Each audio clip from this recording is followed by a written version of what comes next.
Ipinaliwanag ni Pangulong Bongbong Marcos sa Filipino community sa Hanoi, Vietnam ang kahalagahan ng maritime cooperation. Sa pagsisimula ng kanyang 2 araw na state visit doon, sinabi ng Pangulo na kailangan makipag-ugnayan ng Pilipinas sa Vietnam para maiwasan ang gulo sa South China Sea lalo't may inaangkinding bahagi nito ang Vietnam. Bago nito, nakapulong ng Pangulo ang kumpanyang VinFast na planong magkaroon ng manufacturing ng baterya at magpasok ng electric vehicles sa Pilipinas. Bukas nakatakdang makipagpulong ang Pangulo sa mga opisyal ng Vietnam, kabilang ang kanilang Pangulo at Prime Minister. Isa sa pinakamahalagang kasunduang inaasahang mapipirmahan ay ang Long-Term Rice Supply Agreement. 70% ng inaangkat na bigas ng Pilipinas ay galing sa Vietnam. Nanawagan si Pangulong Marcos sa Australian government na makipagtulungan sa gitna ng issues sa teritoryo sa West Philippine Sea. Sabi ng Pangulo, dapat magsanib puwersa ang Pilipinas, Australia at iba pang kaalyado laban sa mga banta sa rule of law at kapayapaan sa Indo-Pacific region. Nagpasalamat din ang Pangulo sa suporta ng Australia sa gitna ng patuloy na at mapangahas na pagkilos ng China sa South China Sea. Nanindigan din ng Pangulo na hindi niya isusuko ang teritoryo ng Pilipinas sa sinumang dayuhan. I will not allow any attempt by any foreign power to take even 1 square inch of our sovereign territory. The challenges that we face may be formidable, but equally formidable is our resolve. We will not yield. Sa gitna ng talumpati ng Pangulo, inilabas ni Australian Senator Janet Rice ang isang placard na nagsasabing "Stop the Human Rights Abuses." Sabi ni Rice, kahiya-hiya na inimbitahan ng Australia na magsalita sa harap ng kanilang parliament si Pangulong Marcos sa gitna ng dumarami umanong kaso ng human rights abuses sa Pilipinas. Sinusubukan pa ng GMA Integrated News na makuha ang panig ng Pangulo na kakauwi lang ngayong gabi.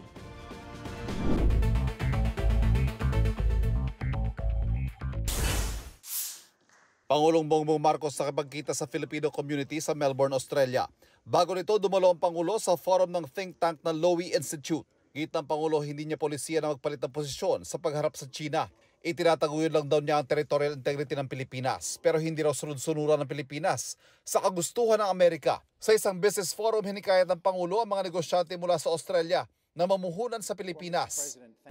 Nakapulong din ng Pangulo si Cambodian Prime Minister Hun Manet. Isa sa mga napagkasunduan nila ang pagpapalakas ng kalakalan sa agrikultura, partikular na sa bigas. Dumalo sa ASEAN-Australia Special Summit sa Melbourne si Pangulong Bongbong Marcos. Sinalubong ni Australian Prime Minister Anthony Albanese ang mga dumalo sa summit. Nagkaroon din ng katutubong seremonya para sa kanila. Ipinagdiriwang ngayong taon ang ika-50 anibersaryo ng pagiging dialogue partners ng ASEAN at Australia. Sa Prime Minister's reception, itinampok ni Albanese ang layo ng narating ng samahan ng Australia at ng ASEAN. Sabay pagmamalaki sa kalakalan ng dalawang kampo at daang-daang bilyong dolyar daw na investment ng Australia sa ASEAN. Katuwang din daw sila ng ASEAN sa pagharap sa climate change at sa seguridad sa rehiyon. Bukas sinasahang tatalakayin sa Leaders Plenary Session ng kooperasyon, maritime issues at climate change. Tumatak daw kay Pangulong Bongbong Marcos ang usapin ng West Philippine Sea sa kanyang pakikipag-usap sa mga pinuno ng Germany at Czech Republic.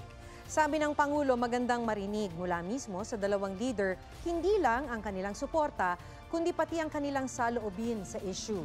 Pinalagan din ng Pangulo ang bagong pahayag ng Foreign Ministry ng China na nang uudyok daw ang Pilipinas. Libo-libong Pinoy skilled workers kakailanganin sa Germany at Czech Republic. Ilan sa mga alok na trabaho ay sa manufacturing at construction operations. Ayon sa Department of Migrant Workers, kinakasana ang mga kasunduan para sa lehitimo at maayos na deployment sa Germany na itinaon sa working visit doon ni Pangulong Marcos. Sunod na kakausapin ng labor officials ng Czech Republic sa pagbisita roon ng Pangulo. Pinututulan at nababahala ang Pilipinas, Amerika at Japan sa anila'y mapangahas na kilos ng China sa South China Sea. Matapos ang trilateral meeting, dinalo naman ni Pangulong Marcos ang Defense Secretary ng Amerika sa Pentagon. Sa Trilateral Leaders Summit ni President Bongbong Marcos, US President Joe Biden at Japanese Prime Minister Kishida Fumio, inihayag ng tatlong lider ang pagtutol sa mapanganib at puwersahang paggamit ng Coast Guard at mga militia vessels sa South China Sea. Labis din daw na nakakabahala ang paulit-ulit na pagharang ng China sa mga sasakyang pandagat ng Pilipinas, gayon din sa pagsuplay nito sa Ayungin Shoal. Nanawagan sila sa China na sumunod sa ruling ng Arbitral Tribunal na nasa exclusive economic zone ng Pilipinas ang Ayungin.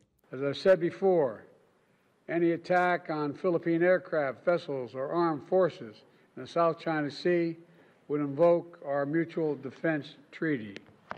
Binanggit din niya ang paglikha ng economic corridor sa Pilipinas sa tulong ng G7 o 7 pinakamayayamang bansa sa mundo.